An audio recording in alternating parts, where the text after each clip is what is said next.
정말 요나는 큰 한방을 했습니다. 그죠? 부럽지 않습니까? 하루에 가서 전파했는데 그 나라 모든 사람들이 금식하고 믿고 회개하고 왕까지 짐승까지 다 하나님의 말씀 앞에 엎드렸고 하나님이 그 모습을 보시고 너무 귀하게 여겨서 징계를 멈췄다. 아유, 이거는 진짜 뭐 엄청난 거지 않습니까? 한두 명도 아니고 그 엄청난 숫자, 굉장한 열매다 생각이 될 수가 있습니다. 좌우를 분별하지 못하는 사람이 12만 명, 12만 명이 그냥 요나가 전한 그냥 한 방에 훅 가서 다 하나님의 말씀을 믿었다라고 합니다. 그런데 너무 좋은 결과를 맺었지만 요나서를 깊이 들여다보면 좀 약간 걸리는 게 몇 가지가 있습니다. 그 이유가 몇 가지 나오는데 요나서 1장에 보면 요나가 들은 여호와의 말씀이 이제 기록이 되어 있죠. 너는 일어나 저 큰 성읍 니느웨로 가서 그것을 향하여 외치라. 그 악독이 내 앞에 상달되었음이니라. 이렇게 얘기하고 있죠. 니느웨는 정말 큰 성이었나 봐요. 걸어서도 사흘길이라고 그랬잖아요. 학자들 말에 의하면 한 96km, 거의 100km 정도 된다고 그래요. 이 100km면 어디냐? 우리 신길동에서 그 천안까지 고속도로 길로 1시간 10분을 가야지 100km 거리에 달하는 것입니다.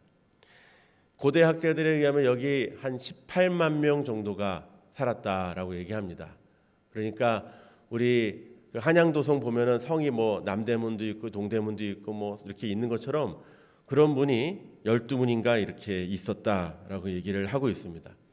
12개의 주요한 본부가 딱 이렇게 성을 둘러싸고 있으니까 그 고대 BC 한 800년 정도 된다고 얘기를 하는데 그렇게 된다면 엄청난 그 일들을 했던 도시였고 또 그만큼 도시가 또 발달이 되면 같이 발달되는 게 있습니다. 그것은 바로 사람들의 또 타락, 또 음주, 가무, 또 여러 가지 또 우리의 그 인간의 본성에서 나오는 제약된 모습으로 발전된 도시들의 모습들이 곳곳에 숨어 있다라고 하는 것입니다.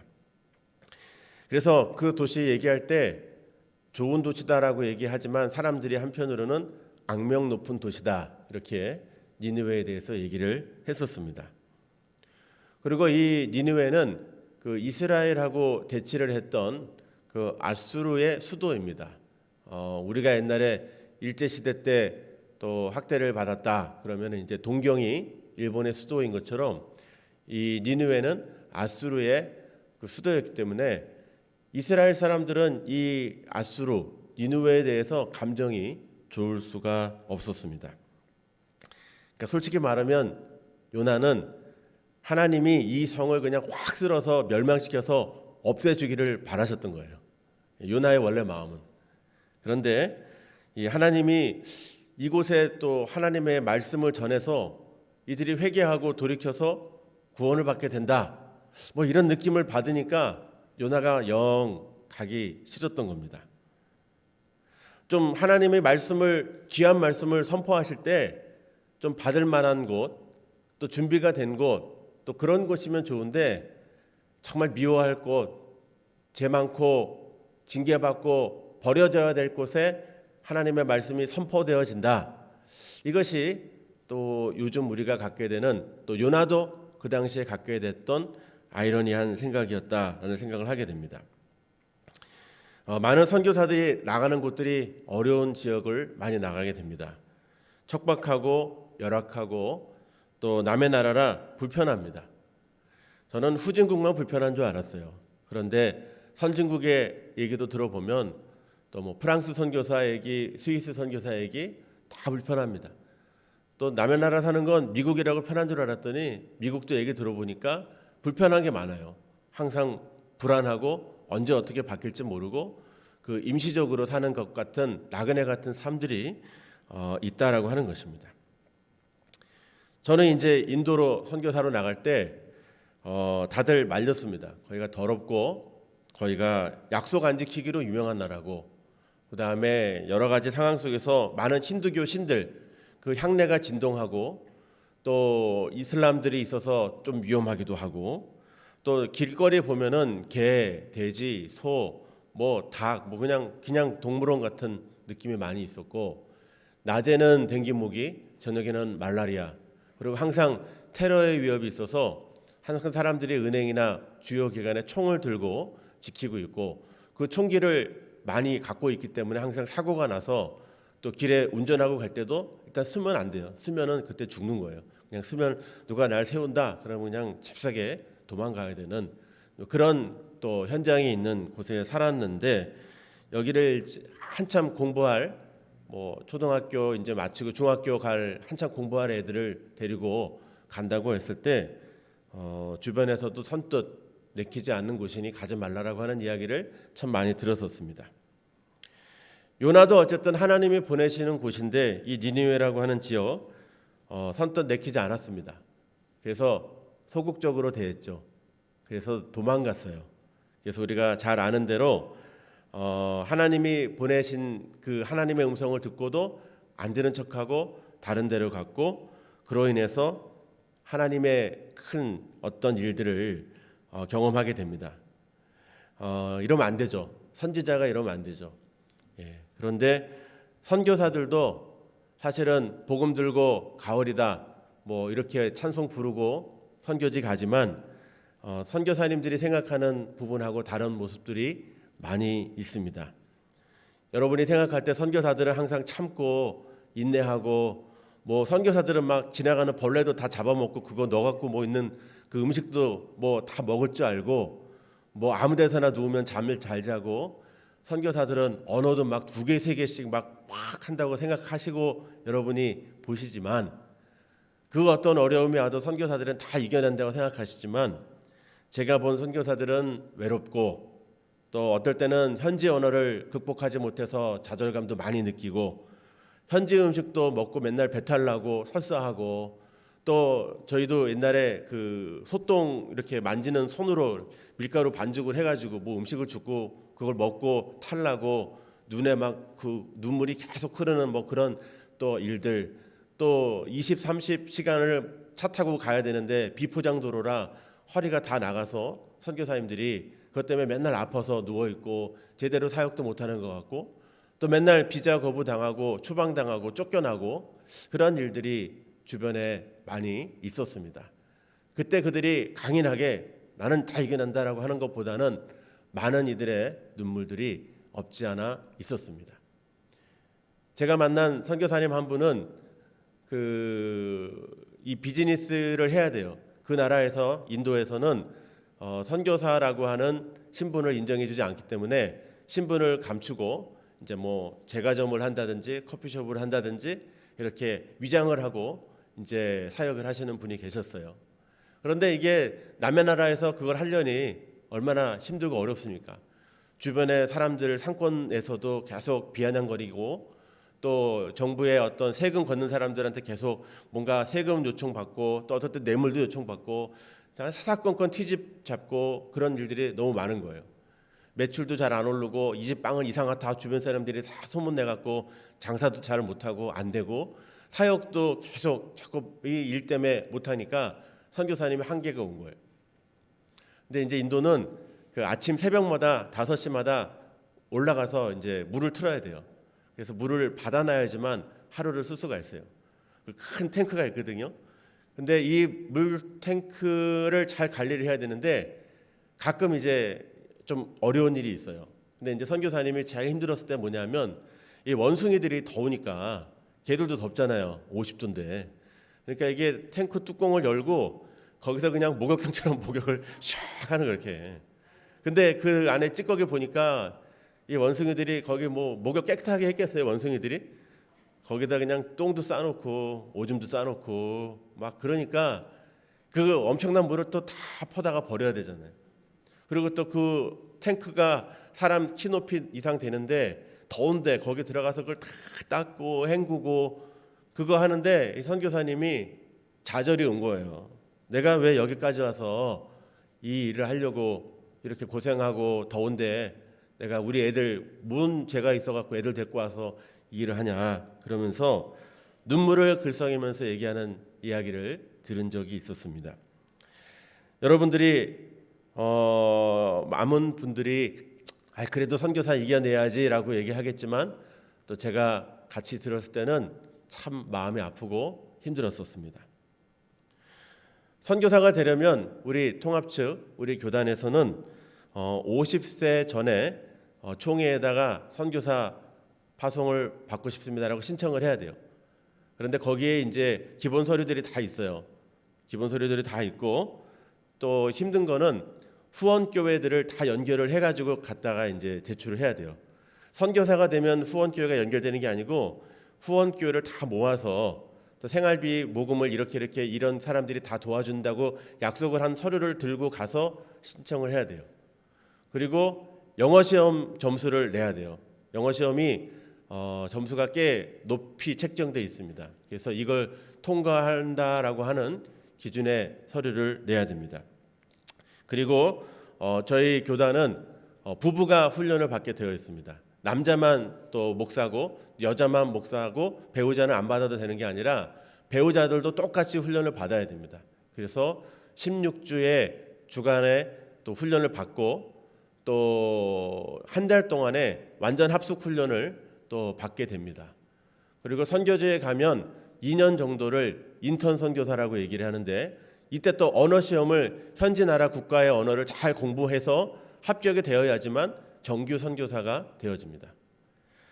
그리고 이렇게 되는 모든 비용들은 선교사가 훈련하는 비용은 자비로 내는 경우가 대부분입니다. 누군가가 이 선교사가 되기까지 또 이제 저희들은 이제 목회를 하니까 신학교도 다니고 뭐 이런 거 다 비용을 따져 보니까 한 사람당 보통 한 2억 정도의 비용이 든다라고 추산을 했습니다. 부부가 가면 4억이 되는 거죠. 이렇게 돼서 선교사가 우리 교단에서는 총회를 통해 또 파송을 받고 선교지로 가게 돼 있습니다.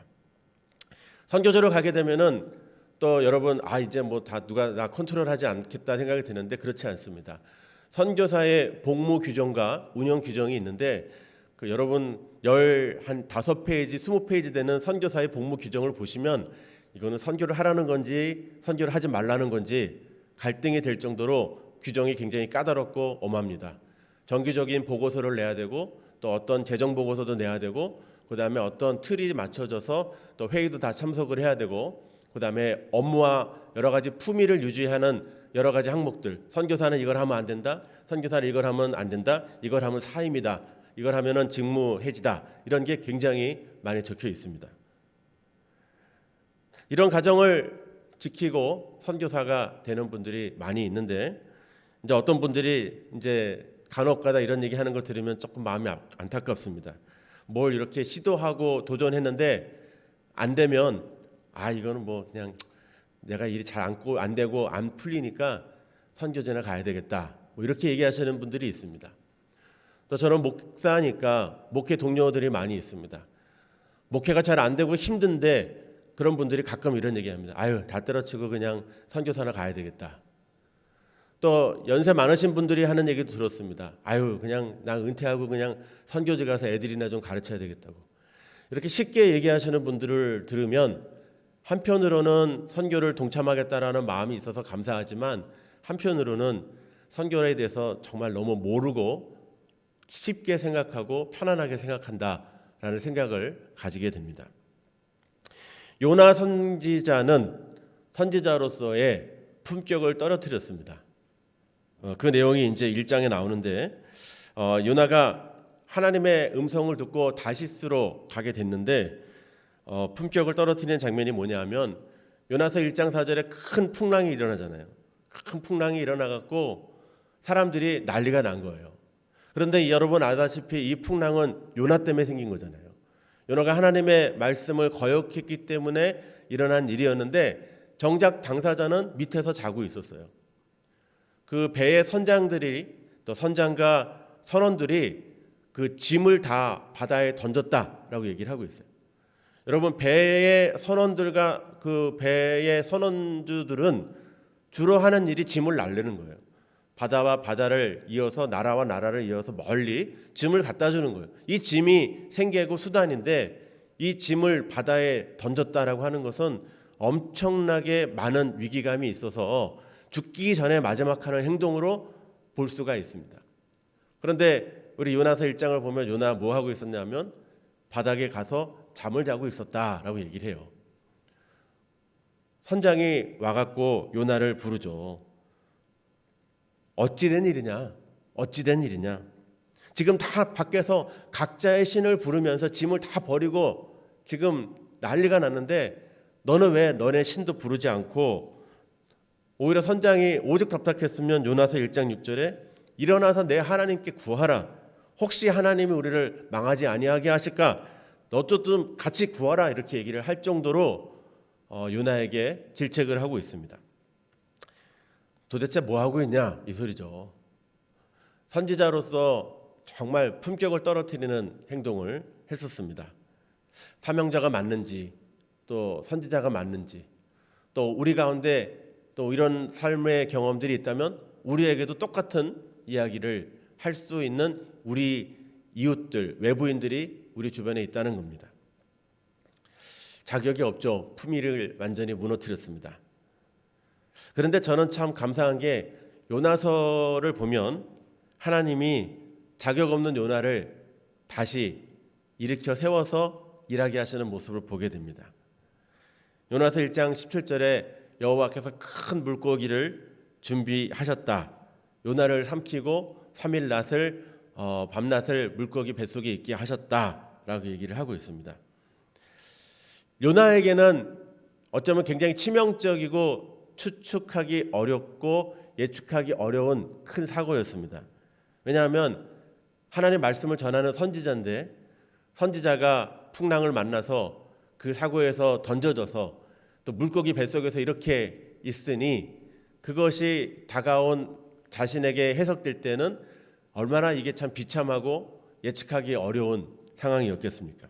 어처구니 없죠. 바다 가운데 떠 있는 것도 아니고 물고기 뱃속에 들어가 있는 거. 이 요나의 삶에서는 이런 경험을 이전에 전혀 해보지 못했을 것입니다. 이 요나 얘기를 하면은 많은 분들이 고개를 또 갸우뚱하세요. 이게 그냥 설화군요 이렇게 얘기를 하는데 어떤 분들이 그래서 연구를 했나 봐요. 큰 물고기 그 스펌 고래라고 하는 향유 고래라고 하는 게 있는데 이거는 보니까 19m나 된다고 그래요. 큰 거는. 그리고 식인 상어가 아닌 큰 상어가에 뭐가 있을 것이다 라고 얘기를 하고 있습니다. 대형 백과사전에 이렇게 기록이 되어 있다고 그래요. 스펌 고래의 윗속에서 사람이 생존할 수 있을까라고 하는 질문에 이렇게 써 있습니다. 아주 불쾌한 여건이긴 하지만 가능할 것이다 이렇게 얘기를 하고 있습니다. 왜 불쾌하느냐? 그 산채로 아마 잡혔겠죠. 그래서 고래 그 큰 물고기 안에 들어갔을 텐데 여기에는 호흡할 공기가 이제 고래가 나왔다 들어갔다 하면서 숨을 쉬잖아요. 그리고 또 그 안에 온도가 소화액이나 이런 걸로 막 끈끈하고 불쾌하고 한 100도 이상의 그런 끈끈한 어떤 소화액들이 녹여야 되니까 그러니까 덥고 습하고 막 불쾌한 뭐 그런 것이다라는 얘기를 하고 있었습니다. 자, 이런 그 요나의 삶이 지금 너무나 비참했죠. 고통을 느끼면서 살고 있는데 요나는 지금 그 안에서 할 수 있는 일이 딱 하나밖에 없습니다. 그건 뭐냐? 바로 하나님께 기도하는 일. 그래서 요나서 2장 1절을 보면 요나가 물고기 뱃속에서 그의 하나님께 기도하여라고 나타나 있습니다. 요나서 1장에 요나가 처음에 하나님 말씀을 받아서 니느웨로 가라고 할 때 요나 기도 안 했었어요. 요나가 다시스로 가서 배를 탈 때도 기도했단 말 없었습니다. 이 방향에 맞습니까? 라고 할 때도 요나는 기도 안 했어요. 그런데 고통 가운데 큰 물고기의 뱃속에서 요나는 기도를 시작을 했습니다. 이 모습을 통해서 우리가 기도하지 않고 하나님의 일을 하는 사람들, 또 기도하지 않고 주의 일을 하는 사람들이 얼마나 참 힘들까라는 생각을 우리는 해보게 됩니다. 요나는 하나님이 주신 일이었는데 자기 마음에 맞지 않는다고 그냥 자기 생각대로 그것을 등지고 떠났었습니다. 그러나 요나는 이제 기도하는 사람이 되었습니다. 기도하니 어떻게 됐습니까? 큰 물고기의 입술이 열리고 요나가 밖으로 나왔죠. 이 과정에서 우리가 지켜볼 수 있는 건 뭐냐? 하나님은요, 하나님의 일을 할 때 먼저 우리의 어떤 자질이나 뭐 우리 돈이 많냐, 잘생겼냐, 뭐 이런 뭐 공부를 많이 했냐, 이거 안 보시더라고요. 하나님이 우리를 사용하실 때 제일 먼저 보는 것은 너하고 나하고 지금 기도의 끈이 연결됐냐, 이걸 제일 먼저 보시는 것 같아요. 다시 말하면 기도의 끈이 연결된 사람은 하나님의 일을 할 수 있습니다. 그러나 기도의 끈이 떨어져 있는 사람은 아무리 하나님의 일을 하려고 해도 반대 방향으로 가고 하나님과 다른 뜻으로 가고, 그래서 하나님은 그가 잘 안 되는 경험들을 하게 만드시는데, 그런 가운데 하나님의 메시지는 뭐냐면 그가 기도의 줄을 다시 붙잡는 거예요. 요나가 기도의 줄을 다시 붙잡으니 하나님은 그를 사용을 해주셨습니다. 그런데 이 하나님이 이 요나를 통해서 일을 하셨죠. 그래서 아까 우리가 읽었던 요나서 3장을 보면 어마어마한 역사가 일어나죠.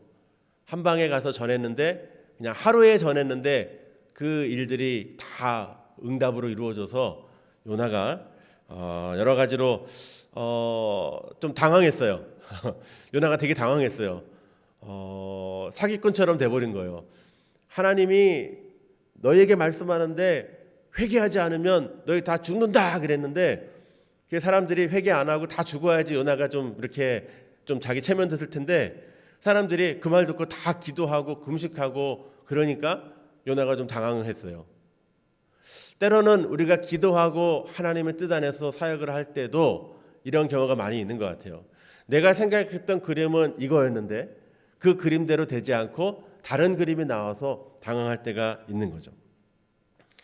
요나가 이제 이것을 보고 하나님께 이제 좀 속상해서 따지죠. 하나님, 이게 어떻게 된 겁니까? 재앙을 내리셔야지 마땅한 건데, 아니 재앙을 안 주시고. 요나서 4장 1절에 보면 어떤 표현이 나오냐면은 요나가 매우 싫어하고 성내며라는 표현이 나와요. 하나님이 하신 일인데 하나님께 영광 돌리고 박수 쳐야 될 상황인데, 그 사람들이 구원받고 생명이 살아난 거에 대해서 감사해야 되는데 요나의 속마음은 변하지 않았습니다. 잘 되는 게 싫은 거였어요. 매우 성내고 분하며 싫어하고 라고 얘기를 하고 있었습니다. 그리고 요나가 4장 3절에 보면 그냥 그 무슨 뭐 이렇게 뭐가 온 것 같아요. 주여, 이제 저는 살고 싶지도 않습니다. 제 생명을 그냥 거두어 주십시오. 이렇게 좀 허무맹랑한 기도까지 요나가 하나님 앞에 하게 됩니다. 그렇게 되니까 또 요나를 보시는 하나님은 여기서 이게 우리에게 포인트인 것 같아요. 이렇게 정말 준비 안 된 사역자 같고 하나님 뜻하고 다르게 행동했고 또 한다고 해도 속마음과 다른 일을 이렇게 하는 요나 선지자를 하나님이 어떻게 대하시는지가 이제 4장에 나오는데요. 하나님이 그냥 한 방에, 야 요나 좀 정신 좀 차리지, 좀 꺼져 줄래? 너 진짜 제대로 안 하니까 너 한 방 확 네가 죽어, 뭐 이렇게 할 수도 있는데 하나님 그렇게 안 하셨죠. 그리고 요나는 그 시간을 통해서 더 깊게 하나님을 만나는 거예요. 요나는 저는 개그맨 같았어요. 요나서 4장 5절에 보면 요나가 어느 정도까지 진짜 말씀대로 믿는 사람인 것 같아요. 요나가요, 성에 올라가 갖고 초막을 짓고 그 성에 무슨 일이 일어나는지 지켜봤다 그랬어요. 그러니까 선포를 싹 하고 그리고 산에 올라간 거예요. 왜냐하면 거기 마을에 있으면 자기도 깔려 죽잖아요. 그러니까 산에 올라가 가지고 초막을 짓고 이렇게 지켜보는 거예요. 이렇게. 야, 이제 니누에 좀 있으면 망하겠다. 야, 저거 망하는가 한번 보자. 이렇게 지켜보고 있는 거니까 요 속마음이 얼마나 간사해요. 분명히 사람 앞에서는 회개하라, 하나님의 역사가 너에게 임할 것이다, 회개하라 이렇게 해놓고는 망해라 이렇게 하는 거하고 똑같잖아요. 근데 그 어린아이 같은 요나를 위해서 하나님이 이제 어떻게 하셨냐면은 박넝쿨을 하나 준비를 하세요. 너무 막 뜨겁잖아요. 뜨겁게 막 내리치니까 그 중동이나 이런 데 보면은 진짜 너무 더우면 힘들어요. 막 그 눈 동공, 저희도 50도잖아요. 눈 화상이 있는다는 얘기 많이 들어요. 그래서 항상 선글라스 많이 끼고 다녔어요. 눈에 화상이 보여 진짜 너무 더우면. 근데 이렇게 막 직사광선이 쬐니까 하나님께서 이렇게 박넝쿨을 준비해 주셨는데 또 중동이 또 재밌는 게 뭐냐면요, 그늘만 있으면 시원해요. 예, 그늘만 있으면 바람이 살살 불어가면서 그늘만 있으면 시원해요. 요나가 아이고 참 감사합니다 하나님, 이렇게 박농콜 시원하게 또 제가 이렇게 멸망하는 걸 잘 지켜볼 수 있도록 막 이렇게 되게 진짜 얕았어요 요나는. 그런데 좀 있다가 그 하나님이 또 성경에 이렇게 돼 있어요. 요나서 4장 7절 8절에 하나님이 벌레를 예비하사, 또 하나님이 박농쿨을 예비하사, 하나님이 물고기를 예비하사, 요 일들을 잘 기억을 하셔야 됩니다. 하나님께서 우리 주변에 있는 것들을 이용해서 또 이제 그 박농쿨을 다 그냥 벌레를 먹게 하니까 박농쿨이 이제 다 없어져서 푹 가라앉았어. 그러니까 또 직사광선이 쬐니까 요나가 그냥 나는 정말 죽어야 됩니다. 살고 싶지 않습니다. 이렇게 얘기를 하는 거죠.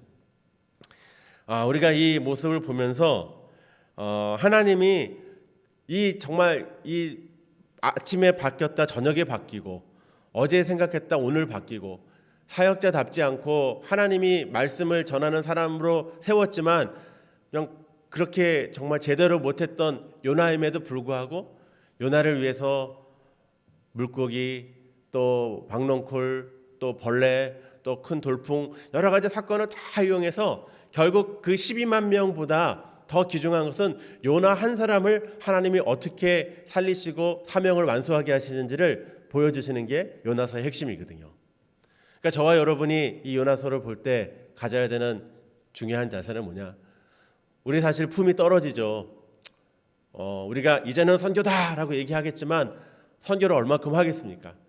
아주 미미하고 작습니다. 그런데 그럼에도 불구하고 하나님은 우리를 지켜보고 계시고 하나님은 우리를 통해서 하나님이 계획하신 일을 이루기 위해서 이미 여러분은 요나와 같이 큰 배에 타고 있을지도 몰라요. 그래서 여러분은 이제 하나님이 앞으로 우리를 어떻게 이끄시는지를 잘 보는, 그런데 그 과정 속에 우리 요나 같은 모습이 보일 수 있어요. 서로 선교하다가 또 전도하다가 요나 같은 모습이 보여서 상처받기도 하고 시험 들기도 하고, 이 선교 안 하면 전도 안 하면 편안할 수 있죠. 편안하고 좋은 배는 제가 저번에도 말씀드렸듯이 그건 그냥 카페예요. 카페. 크루즈예요. 크루즈.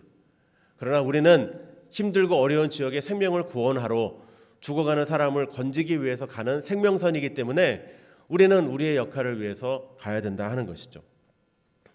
오늘 여러 가지 사건들을 많이 봅니다.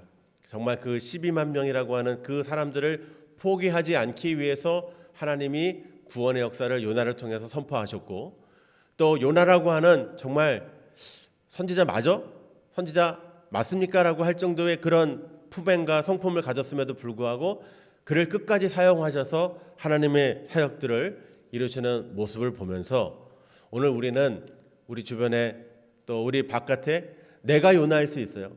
제일 중요한 건 내가 요나가 되는 거예요. 내가 요나일 때 있지만 또 내 옆에 있는 사람이 요나일 수도 있는 거예요. 내 옆에 있는 요나를 보고 정죄할 필요 없습니다. 왜? 하나님이 택하고 부르신 사람은 하나님의 방법과 계획으로 다 사용하시고 그 뜻을 이루시기 때문입니다. 오늘 그 일을 위해서 저와 여러분을 부르셔서 우리가 이곳에서 하나님의 선교를, 전도를, 잃어버린 영혼을 구하는 일을 감당토록 우리를 인도해 주신 줄로 믿습니다. 우리 한번 일어나셔서 한번 이 말씀을 기억하면서 한번 결단의 기도를 드리겠습니다. 하나님 아버지, 잘한다고 했는데 알고 보니 다른 방향으로 갔었습니다. 또 하나님, 열심히 한다고 했는데 하나님 음성 안 듣고 기도 안 하고 했었습니다. 또 하나님 아버지, 품행이 떨어지고 하나님 기준에 못 미쳐도 그럼에도 불구하고 나를 통해서 일하시는 하나님의 모습을 봅니다. 이를 통해 12만 명의 놀라운 구원의 역사를 이루시는 하나님을 보니 하나님, 나를 통해 이제 명절을 앞두고 우리의 가족들, 우리의 주변의 사람들을 돌아보며 전도와 선교의 사명을 잘 감당하도록 우리를 사용하여 주시옵소서. 이 기도로 함께 1분 동안 조용히 기도하겠습니다.